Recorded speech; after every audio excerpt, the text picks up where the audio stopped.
Добрый день, уважаемые пользователи автомобильных дорог республиканского значения. В связи с открытием купального сезона стали поступать обращения от пользователей дорог касательно объездных дорог на реконструируемом участке. Сейчас у нас получается реконструкцией охвачен участок от Караганды до Балхаша, от Балхаша до Бурабайтала, от Бурабайтала до Куртов. Ведется реконструкция с переводом дороги в первую техническую категорию. Несмотря на карантинные меры, дорожно-строительные компании ведут строительство. Есть свои трудности. Тем не менее, поставленная задача, ее нужно выполнять. В связи с этим мы сейчас выезжаем на данный участок, хотим вам показать, как ведется реконструкция, какие меры предпринимаются, как люди трудятся в данных условиях. Большая часть на реконструируемых участках, это 95% граждане Казахстана. Материалы применяются казахстанского содержания, около 97%. Поэтому хотели бы сегодня рассказать вам про то, как трудятся дорожники днем и ночью, и рассказать пользователям, как это все происходит. Поехали! Реконструкция участков дороги А36 Нур-Султан-Алматы транспортного коридора Центр-Юг стала одной из самых масштабных проектов республиканской сети автодорог Казахстана. Трасса начинается в городе Нур-Султан, проходит через город Караганда, Балхаш, населенные пункты Курты-Бурабайтал и заканчивается в городе Алмата. Реконструкция охвачена 879 километров, это от города Караганда до населенного пункта Курты. Протяженность объездных дорог на сегодняшний день составляет порядка 90 километров. В основном движение ведется по старому покрытию. На сегодняшний день уже открыто более 50 километров новой дороги. В местах производства работ установлены временные дорожные знаки, которые, к сожалению, зачастую многие водители не соблюдают, нарушают скоростной режим, совершают обгоны по временным объездным дорогам. Важно понимать, на данный момент проезд по строящимся дороге невозможен по причине дорожно-строительных работ.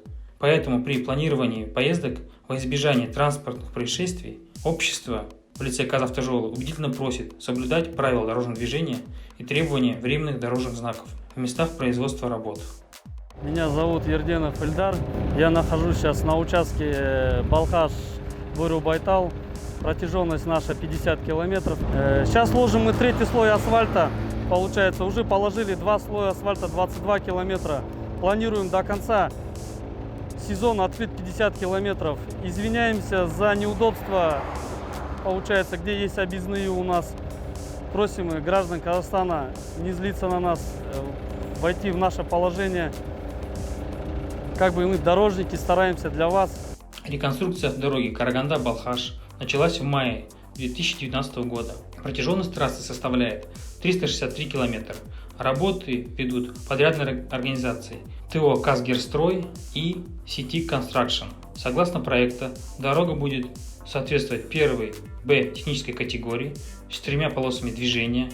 Считается, что расширение дороги значительно снизит аварийность на участках, а также в разы увеличит пропускную способность автотранспорта. Несмотря на карантинные меры, дорожники трудятся на дорогах круглые сутки. Некоторые из иностранных специалистов не были дома уже более полугода. Сейчас у нас 88 километров мой объект. Из них где-то 9 километров объездная дорога. Мои объекты никаких проблем я не вижу. Постоянно день-ночь поливаем, постоянно выравняем, знаки почистим постоянно. Я думаю, в моем объекте нет проблем.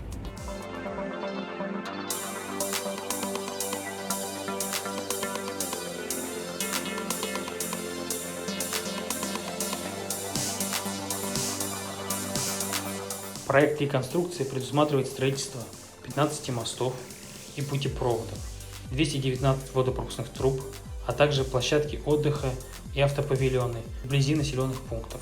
Сейчас на проекте задействовано 1500 дорожно-строительной техники и более 2000 рабочего персонала. В текущем году перед подрядными организациями поставлена задача открыть движение на всем протяжении автомобильной дороги. Объездные, ну они везде есть объездные. Были, когда ремонт шел, вон по южной стороне Казахстана тоже ездил, там тоже ремонт шел и были объездные, ездили, ничего, теперь там хорошая дорога. Качество объездных, ну как везде, нормальные объездные дороги. Потихоньку проехаться можно, ну получается чуть дольше, чем обычная дорога хорошая, но тем не менее. Потерпеть надо, да, потерпели, потом хорошая дорога будет. Мы очень надеемся на понимание со стороны пользователей автомобильных дорог. Приносим свои искренние извинения за временное неудобство. Как вы только что видели, стараемся и завершим реконструкцию данного коридора в сроки. Всего доброго!